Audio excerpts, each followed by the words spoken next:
Nuevamente en Juegos, Juguetes y Coleccionables dentro de la Comic-Con y nos encontramos ni más ni menos que a una de las celebridades de Latinoamérica. En el canal Sci-Fi pueden ver un programa sobre subastas de coleccionables y aquí tenemos ni más ni menos que a Joe para hablar con él. Y, well, Joe, first of all, collectors of collectors, how did you become a collector? When was that time that you say, I need to have this because I want it, not because I need it or something, because it's special. My parents were antique dealers, so I grew up doing this as a little kid. And when I was 6 or 7, 8 years old, I would go to antique shows and, furniture, boring, right?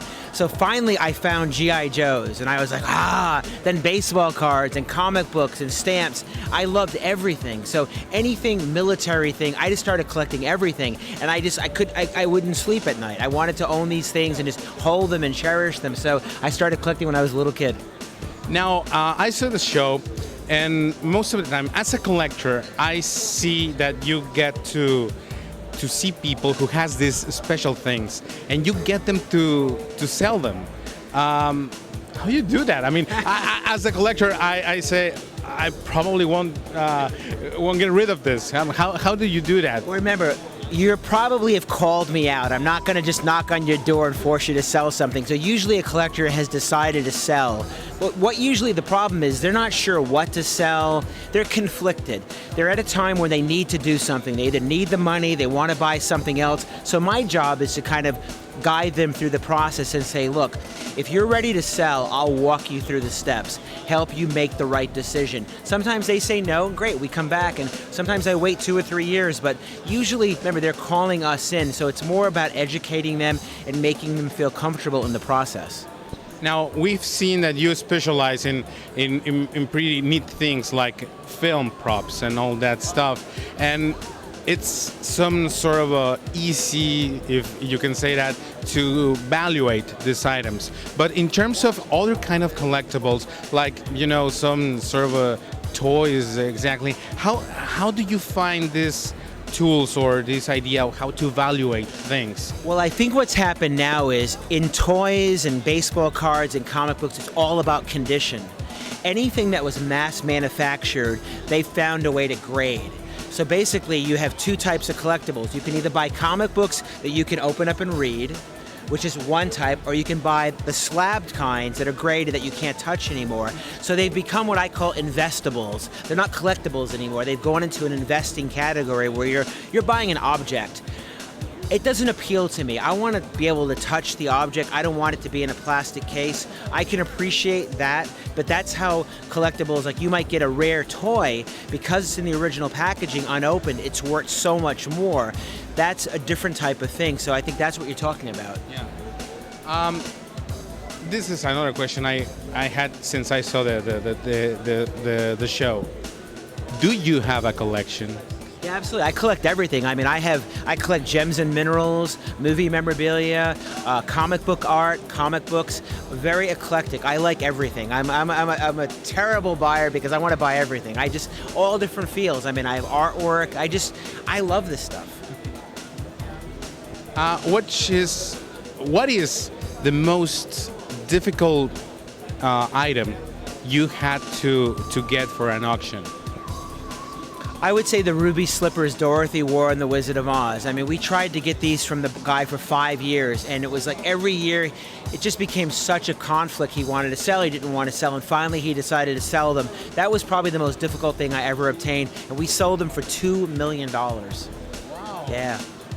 And what is the rarest item in your collection? The rarest item in my collection, I collect comic book art. So I have the original art to X-Men 126, which is a cover drawn by Dave Cockrum, inked by the great Terry Austin. I own that cover, so that's my pride and joy. Wow, that's really awesome. I mean, this passion that you irradiate and share, it's a great thing. Now, for Mexico City, well, in general, Mexico, Latin America, there are people with money that probably would like to get some of these things, but they don't know how. How can they reach Profiles in History to be one of the bidders. We actually have quite a few clients in Mexico. We've found more and more buyers. You can go to our website, which is profilesandhistory.com. You can bid anywhere in the world over the internet. You can bid in real time. You don't have to come to the auction. You can bid over a computer. We ship things all over the world. We have clients in 150 countries. So it's not a hard thing to do. It's just the first time you do it, it's a little bit the shipping, the customs, the rules, but it's not hard. And you can always come. Mexico isn't far away. We're just across the border. Come on over. Come for a visit. Now, if in the same case, the Mexican film industry was pretty much a system like the studios in the beginning of Hollywood. But in Mexico, it was a family business. So there's a lot of families that still get, that wardrobe, that thing.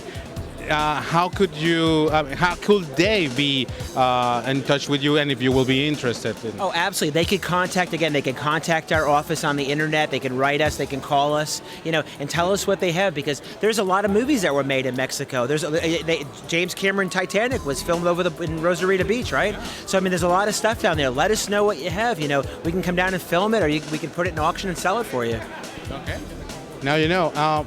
What we have here in the stand in Comic-Con? Okay, so basically, we're having an auction in 2 weeks, and these are some of the highlights of the things. This is a complete Hellboy costume worn by Ron Perlman. Marlon Brando, this is Jor-El, this is Superman's father. This is the costume from the Warner Brothers archive. This is a complete Johnny Depp, Edward Scissorhand. Colleen Atwood designed the costume. Stan Winston did the Scissorhands. And this, we're standing in front of the Hell Cycle Nicolas Cage rode in Ghost Rider. This is pretty cool. And in the back corner, Superman, the Man of Steel, Christopher Reeve's costume he wore in Superman 1 and 2. All of these items are up for auction. You can go to our website, Profiles in History, download it, and see what we have for sale. Now, this has an idea of a price for the sellout.